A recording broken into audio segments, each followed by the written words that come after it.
Hi everyone, welcome to Study Spring. और आज हम लोग डिस्कस करेंगे फिर से अपने एनसीईआरटी ब्रिज का सेशन नंबर 24 जो बेस्ड होगा क्लास 6 टू 12 के एनसीईआरटी के क्वेश्चन पे। और ये सारे क्वेश्चन ज्योग्राफी बेस्ड होंगे। तो चलते हैं अपने क्वेश्चन की तरफ। बट बिफोर टू बिगिन, अगर आपको ऐसा लगता है कि चैनल डेडिकेटली आपके लिए वर्क करती है तो आप इस चैनल को प्लीज सब्सक्राइब और शेयर किया कीजिए, क्योंकि ये हमारे मोटिवेशन का एक सबसे बड़ा कारण होता है, जिसके कारण मैं आपके लिए नए सेशन लेकर के आता हूँ। साथ में आप मुझे कू ऐप पर भी फॉलो कर सकते हैं, जहाँ पे आपको अपडेट मिलते हैं। बहुत आसानी से यहाँ पर मैसेजिंग कर सकते हैं आप हमको। मैं इंस्टेंट रिप्लाई देता हूँ यहाँ पर। और पीडीएफ आप जैसे डाउनलोड करते हैं टेलीग्राम चैनल स्टडी स्प्रिंग से डाउनलोड करते रहे। ये सारी बेसिक बातें मैं स्टार्टिंग में इसलिए बताता हूँ क्योंकि आप जब नए क्लास में जुड़ते हैं तो आपको कुछ चीज़ों की जानकारी होनी चाहिए, तभी आप अच्छे से जो है वो चैनल के साथ जुड़ पाओगे। चलते हैं अपने क्वेश्चन की तरफ। सबसे पहला क्वेश्चन आपके स्क्रीन पे है, एशिया के सबसे बड़े घास के मैदान का नाम क्या है? आंसर करोगे आप लोग। क्वेश्चन वही 50 सेकेंड का होगा।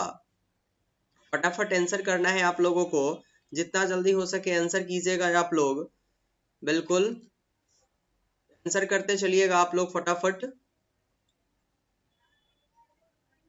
यस, टाइम अप होता है। इसका राइट आंसर जो होगा वो आपका ग हो जाएगा। बन्नी ग्रासलैंड जो है ये एशिया का सबसे बड़ा घास का मैदान है। एक चीज क्लियर कर लीजिएगा, एशिया के सबसे बड़े घास के मैदान का नाम बन्नी ग्रासलैंड है। और ये कहाँ पर है? गुजरात के कच्छ वाले क्षेत्र में ये पाया जाता है। राइट आंसर आपका ग हो जाएगा।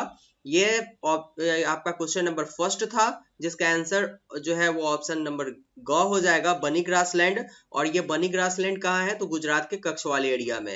नेक्स्ट क्वेश्चन देखते हैं हम लोग।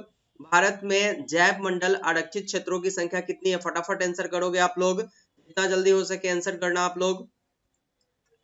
बिल्कुल बिल्कुल आंसर करोगे। भारत में जैव मंडल आरक्षित क्षेत्रों की संख्या कितनी है? आंसर करो। आपके पास ऑप्शन 27, 34, 45 और 18 है। आंसर करना है। यस, टाइम अप होता है। इसका राइट आंसर जो है वो आपका ग हो जाएगा। भारत में जैव मंडल आरक्षित क्षेत्रों की संख्या जो है वो 18 है। और ये 18 जैव मंडल आरक्षित क्षेत्र जो है वो आपका एक एक करके यहाँ पर सारे का नाम आपको दे दिया गया हुआ है। पहला आपका नीलगिरी आ जाएगा, दूसरा नंदा देवी, तीसरा नार्रेक। ये सारे को सीरियलाइज वे में दिया गया हुआ है कि आप आसानी से याद कर सकते हैं। 1986, 1988, 1988, फिर 1989, ऐसे ऐसे करके दिया गया हुआ है। और जितने भी जैव मंडल आरक्षित क्षेत्र हैं 18 पूरे भारत में, उन सारे का नाम यहाँ दिया गया हुआ है। स्थापना कब हुआ था ये दिया गया हुआ है। और राज्य किस राज्य में वो आता है ये दिया गया हुआ है। अब एक चीज आप कंफर्म कर लो, यहाँ से दो क्वेश्चन आपके बनकर के आएंगे। एक तो सबसे पुराना जो है वो जैव आरक्षित क्षेत्र का नाम क्या है? अब बहुत आसानी से क्वेश्चन बनता है। सेम वही क्वेश्चन बनकर के आता है कि एक ऐसे जैव मंडल आरक्षित क्षेत्र का नाम बताए जो तीन राज्यों को स्पर्श करती है। तो उसका भी नाम नीलगिरी है, जो तमिलनाडु, केरल और कर्नाटक को जो है वो स्पर्श करती है। तो इसका राइट आंसर भी आपका नीलगिरी जैव मंडल क्षेत्र ही हो जाएगा, जो आपका 1986 में स्थापित हुआ था। ये क्लियर है। और भारत का पहला जैव मंडल आरक्षित क्षेत्र जिसको यूनेस्को से जो है वो मान्यता प्राप्त हुआ था, उसको हम लोग लास्ट में देखेंगे अभी। बट ये भी जो है वो आपके इंपॉर्टेंट क्वेश्चन है। यहाँ से ये 18 अगर आप याद करते हो, और कभी अगर जैव मंडल आरक्षित क्षेत्र से क्वेश्चन आता है तो एक क्वेश्चन का आंसर आप यहाँ से सिक्योर कर पाओगे। इसलिए पूरे को रट जाना है आपको। नेक्स्ट क्वेश्चन, भारत का पहला जैव मंडल आरक्षित क्षेत्र कौन सा है जिसे यूनेस्को द्वारा जैव मंडल क्षेत्र घोषित किया गया था? मैंने पहले ये आपको क्वेश्चन बता दिया था। टाइमिंग में आपका स्टार्ट करता हूँ। इसके लिए टाइम जो है वो आपका स्टार्ट है। आंसर कीजिएगा फटाफट आप लोग, जितना जल्दी हो सके आंसर करो आप लोग।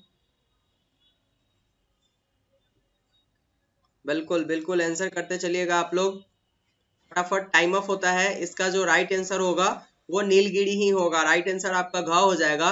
नीलगिरी ही भारत का पहला जैव मंडल आरक्षित क्षेत्र था। 1988 का बात आता है आपके पास।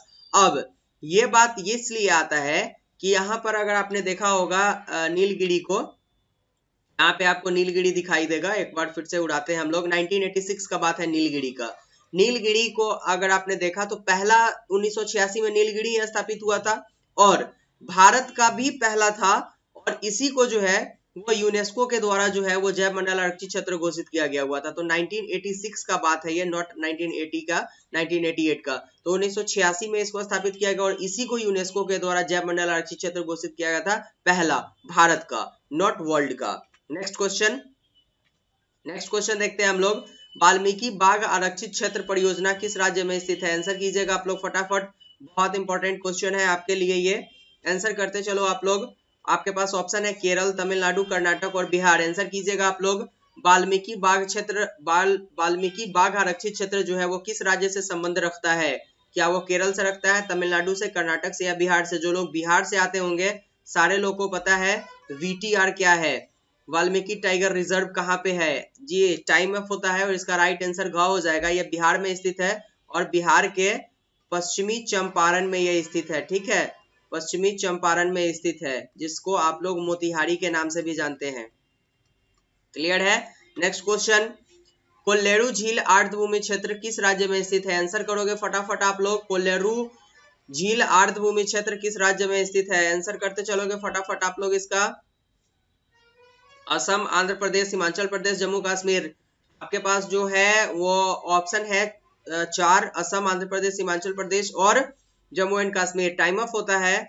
कोल्लेरू झील आर्द्रभूमि क्षेत्र जो है ये आपका जो एरिया है ये आंध्र प्रदेश में स्थित है। जो लोग असम आंसर दे रहे हो वो लोग गलत आंसर दे रहे हो, क्योंकि आप खुद सोचो कोल्लेरू झील जो है वो असम में कैसे आएगा? ये आंध्र प्रदेश एरिया का ही आपको क्लियर किया गया हुआ है। नेक्स्ट क्वेश्चन है आपके पास, निम्नलिखित में से किस आर्द्रभूमि क्षेत्र का संबंध असम से है? अब आपसे क्वेश्चन पूछा जा रहा है इसमें कौन सा ऐसा आर्द्रभूमि क्षेत्र है रामसर समझौते के बाद। ठीक है, रामसर समझौते के बाद जो आर्द्रभूमि क्षेत्र घोषित किया गया हुआ है उसमें असम से किसका संबंध आता है? ठीक है, इसमें से असम से किसका संबंध है? आंसर कीजिएगा आप लोग। बिल्कुल टाइम अप होता है। इसका राइट आंसर आपका दीपो झील हो जाएगा। दीपो झील आर्द्रभूमि क्षेत्र जो है वो रामसर समझौते के बाद इसको जो है वो क्या किया गया हुआ था, तो दीपो झील को असम का जो है वो आर्द्रभूमि क्षेत्र घोषित किया गया हुआ था। नेक्स्ट क्वेश्चन, निम्नलिखित में से किस आर्द्रभूमि क्षेत्र का संबंध हिमाचल प्रदेश से नहीं है? आंसर करते चलोगे फटाफट आप लोग इसका।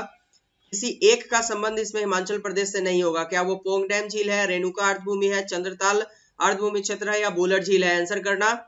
जो लोग बेसिक अगर उत्तर वाले एरिया को बहुत अच्छी तरीके से जानते हैं वो इसका आंसर बहुत सिंपली दे सकते हैं। और एक हिंट भी है आपके लिए, उत्तर वाला एरिया बिल्कुल मैंने जो हिंट दिया था अगर उस पर आप अमल किए होंगे तो बुलर झील जो है वो आपका जम्मू एंड कश्मीर में जो है ये आपका स्थित है, जम्मू कश्मीर में स्थित है। तो यही इसका आंसर नहीं होगा, राइट आंसर आपका घ हो जाएगा। नेक्स्ट क्वेश्चन, निम्नलिखित में से किस आर्द्रभूमि क्षेत्र का संबंध जम्मू कश्मीर से नहीं है? आंसर करोगे।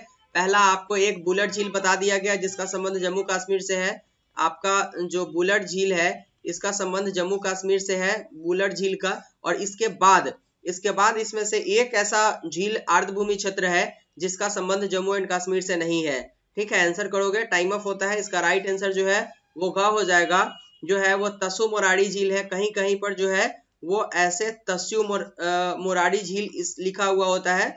तो जो भी हो, अगर इस तरीके से कहीं पे मिसटाइप हो या फिर ऐसे सही लिखा हो, क्योंकि ये NCERT से लिखा हुआ है तो सही है, बट अगर कहीं पे तस्यु लिखा हुआ है उसका भी वो भी सही होगा, क्योंकि उसको भी उसी नाम से लिया जाएगा। तो राइट आंसर आपका घ हो जाएगा। नेक्स्ट क्वेश्चन है आपके पास, तस्य मुरारी झील आर्द्रभूमि का संबंध किस राज्य या केंद्र शासित प्रदेश से है? आंसर करना। पहले भी मैंने आपको बताया कि ये जो झील है तस्य मुरारी झील ये आपका आर्द्रभूमि क्षेत्र है। और आर्द्रभूमि क्षेत्र है तो इसका संबंध किस राज्य से है? क्योंकि वो तो जम्मू एंड कश्मीर से संबंध नहीं रखता था, पीछे वाले जो आपको ऑप्शन दिया गया हुआ था।